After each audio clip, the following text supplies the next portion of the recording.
Hello everyone, welcome back to my channel. कैसे हो आप सभी? आई एम श्योर कि आप सभी लोग ठीक होंगे।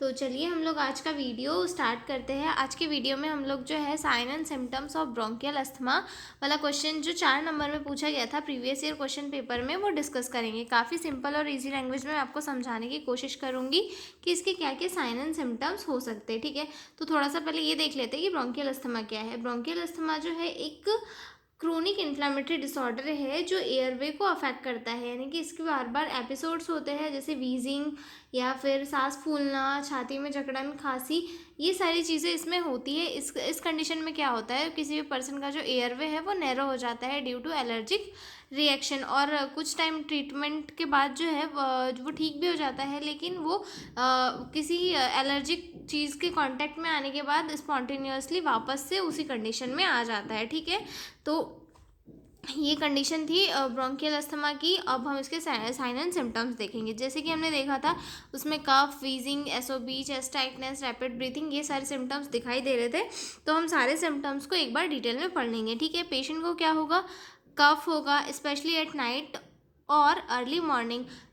अस्थमा के पेशेंट में मेनली ये चीज़ देखी गई है कि उन्हें जो है कफ मेनली मॉर्निंग में और नाइट में देखा जाता है, मतलब ज़्यादा खांसी आती है, म्यूकस सिक्रेशन बढ़ जाता है और जो है ज़्यादा कफ उन्हें होता है। ठीक है, उसके बाद wheezing sound, whistling whistling sound during breathing, और म्यूकस सिक्रेशन जब ज़्यादा होता है एलर्जिक रिएक्शन के कारण या फिर कुछ केमिकल के ज़्यादा रिलीज होने के कारण जो म्यूकस सिक्रेशन होता है वो ज़्यादा बढ़ जाता है, उसके कारण वीजिंग साउंड भी हमें पर्सन में सुनाई देने के पर्सन में सुनाई देता है। ठीक है, जब वो ब्रीथ करता है तब एक अजीब सा साउंड उसके गले में से सुनाई देता है। ठीक है, उसके बाद शॉर्टनेस ऑफ ब्रीथ, मतलब पर्सन का जो है डिफ़िकल्टी होगी सांस लेने में, उन्हें ये जो है काफ़ी दिक्कत से वो सांस ले पाएंगे। ठीक है, क्योंकि जो उनका एयरवे है वही सिकुड़ गया है, तो क्या अच्छे से एयर पास हो पाएगी? नहीं हो पाएगी, उन्हें सांस लेने में बहुत ज़्यादा दिक्कत होगी। ठीक है,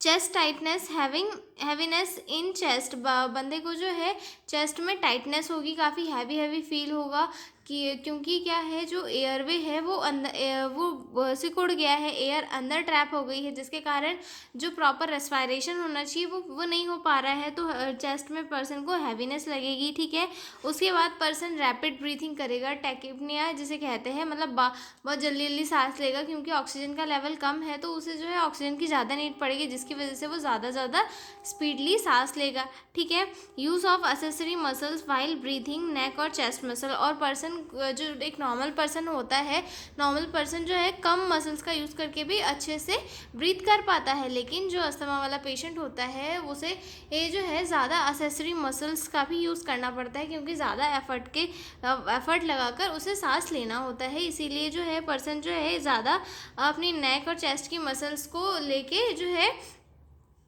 सांस लेता है। ठीक है, और मसल्स का यूज़ करता है। ठीक है, उसके बाद अगला पॉइंट आता है एंजाइटी और fatigue due to breathing effort.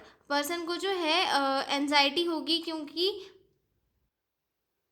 Sorry sweating and fatigue at due to breathing effort, और पर्सन को जो है पसीना आएगा, थकान होगी, क्योंकि वो जो है सांस लेने में अपनी पूरी जो एनर्जी है वो लगा दे रहा है, तो उसे जो है थकान फील होगी। ठीक है, एंजाइटी और रेस्टलेसनेस ड्यूरिंग अटैक, और अगर अस्थमा के अटैक आ रहे हैं तो उसके कारण एंजाइटी भी हो सकती है, रेस्टलेसनेस भी हो सकता है। ठीक है, उसके साइनोसिस इन सीवियर, और अगर ज़्यादा ही पूरे जो एयरवे है पूरे सिकुड़ गए हैं, उसके उसके कारण क्या हो सकता है, साइनोसिस भी हो सकता है, यानी कि ब्लूइश नील लिप वगैरह हमें दिखाई दे सकता है पेशेंट में। ठीक है, difficulty in speaking due to breathlessness, और पेशेंट जो है काफ़ी डिफ़िकल्टी दिखाएगा बोलने में, क्योंकि सांस नहीं ले पाएगा, तो उसे जो है बोलना भी प्रॉपरली नहीं हो पाएगा। ठीक है, तो ये था हमारा question sign and symptom of bronchial asthma. तो मिलता है अगले वीडियो में एक नए क्वेश्चन के साथ, तब तक के लिए बाय बाय। और हाँ, PDF नोट्स चाहिए हो तो डिस्क्रिप्शन में मेल दिया हुआ है, उस पर कॉन्टैक्ट करके आप लोग PDF नोट्स ले सकते हो। तो मिलते हैं हम अगले वीडियो में, तब तक के लिए बाय बाय।